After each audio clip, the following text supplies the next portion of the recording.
మొత్తం భారతదేశంలో largest district 35 లక్షల ఎకరాల పైచిలకు భూగోళంతో సాగు చేసేటటువంటి ఆస్కారం ఉన్నటువంటి భూమితోని భారతదేశంలో అత్యంత పెద్ద జిల్లాగా మన పాలమూరు ఉంది. ఇంత పెద్ద జిల్లా ఉండి పక్కకే కృష్ణానది ఉండి ఎక్కడా కూడా మనకు పంటలు పండక మహబూబ్ నగర్లో చాలామంది భూములు ఉన్నోళ్ళు కూడా ఇడిచిపెట్టుకొని హైదరాబాద్ జంట నగరాలలో పోయి చాలా కూలీనాలి చేసుకొని బతికినటువంటి సందర్భం మీ అందరు కూడా గుర్తే ఉంటుంది. తెలంగాణ రాష్ట్రం వచ్చిన తర్వాత ఎట్టి పరిస్థితుల్లో కృష్ణా నీళ్లు మనకు రావాల్సిందే, మన పాలమూరు పచ్చబడాల్సిందే అనేటటువంటి ఒక ఆలోచనతోని గౌరవ ముఖ్యమంత్రి గారు పనిచేసిండ్రు. అక్కడి నుంచి వడ్లు తీసుకొచ్చి కేసీఆర్ గారికి అనేక మంది నాయకులు నీళ్ల కోసం బాధపడి ఉద్యమాలు చేసినటువంటి వాళ్ళు ఇక్కడ నుండి వడ్లు తీసుకొచ్చి కేసీఆర్ గారికి బహుమతి ఇచ్చినటువంటి సందర్భాలు కూడా ఇంకా నా కళ్ళలో మెదులుతూ ఉన్నాయి. అట్లా చాలా సంతోషంగా మహబూబ్ నగర్ ప్రజలు చాలా ఆనందంగా ఉన్నారు అని చెప్పి మనం భావించడం. ఇక్కడ ఉండేటటువంటి బీఆర్ఎస్ పార్టీ కార్యకర్తలకు నాయకులకు నేను కోరుతా ఉన్నాను, మనం ఉద్యమంలో నుంచి వచ్చినటువంటి వాళ్ళం. ఒక్క అడుగు వెనుకకు పడితే 10 అడుగులు ముందుకు లంఘించేటటువంటి శక్తి ఉన్నటువంటి వాళ్ళం. భయపడాల్సిన అవసరం లేదు. ఇప్పుడు వచ్చినటువంటి రిజల్ట్ని చూసుకోవాలి, అనలైజ్ చేసుకోవాలి, విశ్లేషించుకోవాలి, అర్థం చేసుకోవాలి, ఎక్కడ తప్పు జరిగింది, ప్రజల ప్రేమను ఎక్కడ కోల్పోయినామన్న విషయాన్ని అవగాహన వేసుకోవాలి, పట్టు పట్టాలి, కొట్లాడాలి, మళ్ళా పోయిన కాడనే తిరిగి సంపాదించుకోవాలి. అందులో వెనుకపోయేది లేదు, గుండె ధైర్యం కోల్పోవాల్సినటువంటి అవసరం అసలుకే లేదు.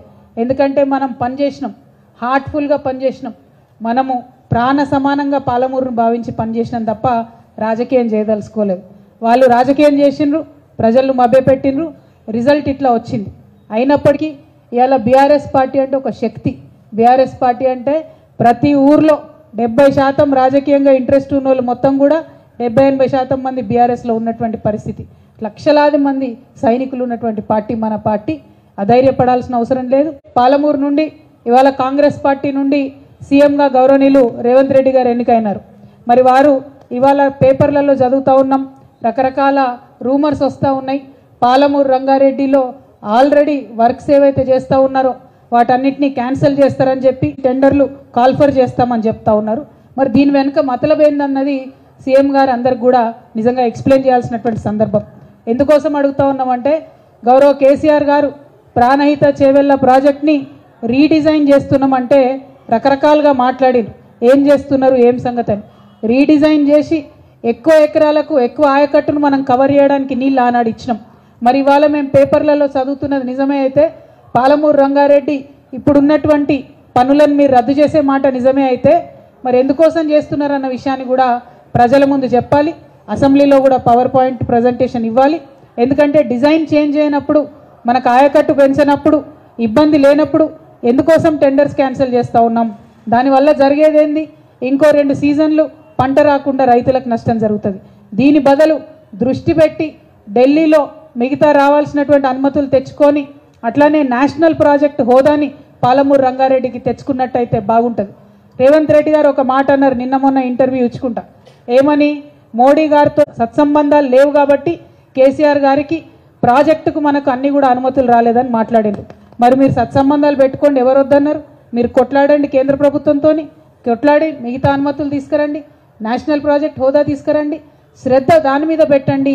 రైతులకు బెనిఫిట్ అయ్యేలాగా, పాలమూరు ప్రజలకు బెనిఫిట్ అయ్యేలాగా శ్రద్ధ దాని మీద పెట్టాలని చెప్పి నేను ఇవాళ ఇప్పుడున్నటువంటి ప్రభుత్వాన్ని, ఇప్పుడున్నటువంటి ముఖ్యమంత్రి గారిని మేము డిమాండ్ చేస్తూ ఉన్నాం. ప్రజాపాలన పేరుతోని మరి అన్నీ కూడా అప్లికేషన్లు తీసుకున్నారు. 1,20,00,000 అప్లికేషన్లు వచ్చినాయని చెప్తున్నారు. నిజంగా కూడా అప్లికేషన్లు ఎందుకు తీసుకున్నారో ఇంతవరకు ప్రజలకు అర్థమైతలేదు, ప్రభుత్వానికి అర్థమైతలేదు. ఎందుకంటే ఈ డేటా మొత్తం ఎవరెవరు ఏదైతే అప్లికేషన్లు పెట్టుకున్నారో అన్ని మీ సేవా సెంటర్లలో ఆల్రెడీ డేటా మొత్తం ఉన్నది. రేషన్ కార్డు అప్లికేషన్ అయినా, వితంతు పెన్షన్ అప్లికేషన్ అయినా, ఏదైనా ఆల్రెడీ డేటా ఉన్నది.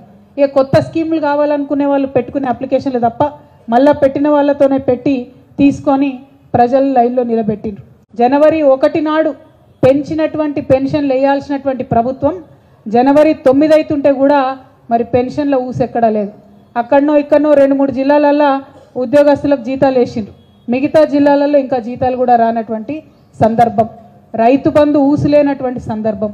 ఏమంటున్నారు ఇవన్నీ అడిగితే, అరే నెల రోజులు ఇయ్యరా, 2 నెలలు ఇయ్యరా అంటున్నారు. తప్పకుండా ఇస్తాం, 100 రోజులు కూడా ఇస్తాం. కానీ మేము కోరేది ఒకటే, ఆల్రెడీ 44 లక్షల మందికి ఈ రాష్ట్రంలో కేసీఆర్ గారి హయాంలో పెన్షన్లు ఇస్తూ వచ్చినాం. కేవలం ఎవరికైతే వస్తున్నాయో వాళ్ళకే మీరు పెంచి వేయండి పెన్షన్.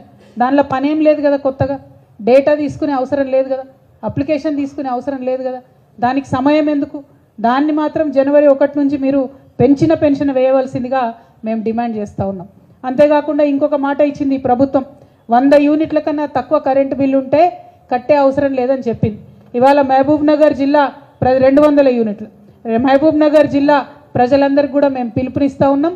200 యూనిట్ల కన్నా తక్కువ మీకు బిల్లు వస్తే కరెంటు బిల్లు కట్టకూరి. మీరు ఎందుకోసం అని చెప్తా ఉన్నాం ఈ మాట అంటే, మీరు కట్టుడెందుకు, వాళ్ళు మళ్ళీ మనకు వాపస్ ఇచ్చుడెందుకు?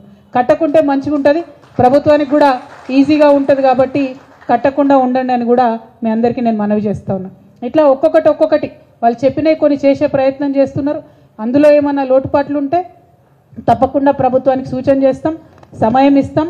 100 రోజుల తర్వాత బీఆర్ఎస్ పార్టీ కార్యకర్తల నాయకులందరూ సిద్ధంగా ఉండాలి. మళ్ళీ మనం ఉద్యమం చేపట్టాల్సి ఉంటుంది. ప్రజలకు సౌకర్యం కలిగే విధంగా, ఈ ప్రభుత్వం ఇచ్చినటువంటి మాట నిలబెట్టుకునే విధంగా, ప్రజలకు హక్కులు సాధించి పెట్టడానికి, వారి పక్షాన పోరడానికి బీఆర్ఎస్ కార్యకర్తలందరూ కూడా సిద్ధంగా ఉండాలని ఈ సందర్భంగా పిలుపునిస్తా ఉంటే, కాంగ్రెస్ పార్లమెంట్లో ఉన్న ఎన్నడూ వాళ్ళు తెలంగాణ గురించి మాట్లాడలే, బీజేపీ పార్లమెంట్లో ఉన్న ఎన్నడూ వాళ్ళు తెలంగాణ గురించి మాట్లాడలే. కేవలం మాట్లాడేటటువంటి పార్టీ, తెలంగాణ హక్కుల కోసం కొట్లాడేటటువంటి పార్టీ గిదే గులాబీ జెండా, గిదే బీఆర్ఎస్ పార్టీ. కాబట్టి రానున్న పార్లమెంట్ ఎన్నికలలో బీఆర్ఎస్ పార్టీ అభ్యర్థులను పార్లమెంటుకు పంపించవలసిందిగా ఉమ్మడి మహబూబ్ నగర్ జిల్లా ప్రజలను మనస్ఫూర్తిగా కోరుతూ, మరి మహబూబ్ నగర్ జిల్లాకు వరప్రదాయిని ప్రాణప్రదమైనటువంటి పాలమూరు రంగారెడ్డి ప్రాజెక్టుకి నేషనల్ స్టేటస్ కోసం ప్రయత్నం చేయవలసిందిగా ఈ ప్రభుత్వాన్ని డిమాండ్ చేస్తూ ఉన్నాం. మీ అందరి దగ్గర కూడా సెలవు తీసుకుంటా ఉన్నాను. Thank you. జై తెలంగాణ, జై కేసీఆర్.